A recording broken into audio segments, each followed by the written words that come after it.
Live from the KLTV studios, it's Aidan Connie and Dylan Holston.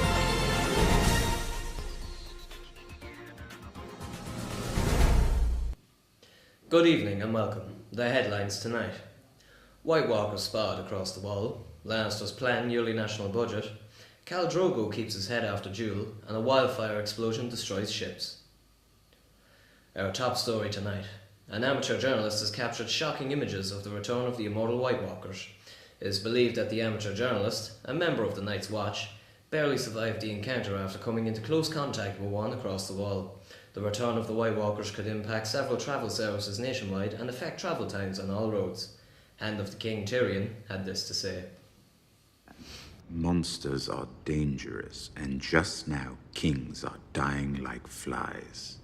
The yearly budget takes place today with all government officials meeting to discuss with National Treasurer Tyrion about what cuts will take place this year. Citizens can expect a rise in tax levels from 100% to 200% for the coming years, along with talk of a toll at all entrances to every town and city under Lannister control. We now go live to King's Landing correspondent John McLean. What have the people have to say about this?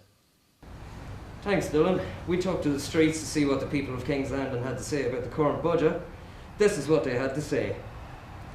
I didn't read all the stuff in the budget. I didn't take much interest in it because no matter what you do, it's going to affect you in any way, shape or form. If you get too worried about it, too worked up about it, it's not good for you. As you can see, they're not happy at all. Back to you, Aidan and Dylan, in the newsroom. Thanks, John. Now, in other news, Khal Drogo, leader of the elusive Dothraki tribe in eastern Westeros, has won the challenge against his leadership. Lieutenant Zarek had challenged Khal based on his easygoing treatment of raid victims after letting prisoners of war go free after a Dothraki raid. Reports indicate that Khal promptly removed the lieutenant's head after his outburst. Our experts suggest that this may be the first cracks in Khal's stonewall leadership. We'll have more on that story at 6. Finally, on a lighter note, a large group of enemy Baratheon ships were destroyed last weekend by a massive cache of wildfire. The ships had left Dragonstone at the behest of Stannis in an attempt of a coup on our beloved King Joffrey. Lord Tyrion and Lord Bronn quickly put an end to Stannis' attack by luring the false king into Blackwater Bay and using the wildfire cache to destroy the majority of Stannis' forces.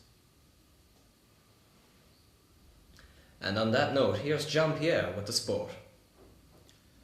Good evening.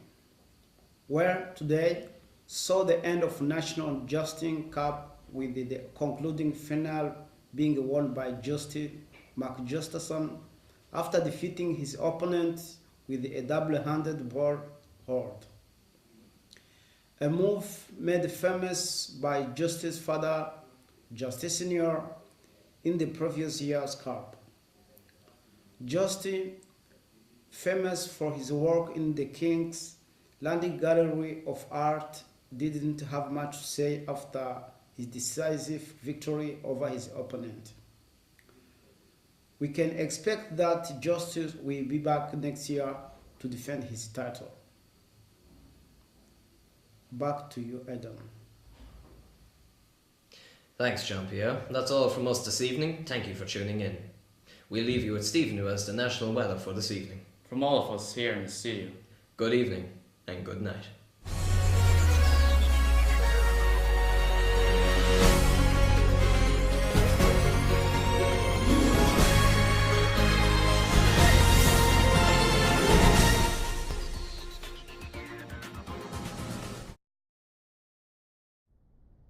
Delicious new recipes from Avonmore Fresh Soup. Taste the difference. Welcome to the weather forecast for this evening. Well, the word on everyone's mouth here is that winter is officially coming. We can see a cold front moving south from the wall towards Winterfell and towards Westeros mainland, with temperatures dropping to well below minus around the northern half of the country. Expect travel conditions to deteriorate as the week goes by, as the Minister for Transport has issued an amber winter alert in preparation for the coming snow. We can expect the rest of the week to stay like this until Sunday, where a large storm front coming from the east will make its way across King's Landing and other heartland areas. Temperatures should reach around 10 or 12 degrees in the afternoon, And that's the weather for this evening. Over to the birthday corner. Today we celebrate the birthday of Magella Halfpenny, who is 6 years old today. Love from Mom and Dad and all the family. The week weather update follows. Good evening and take care.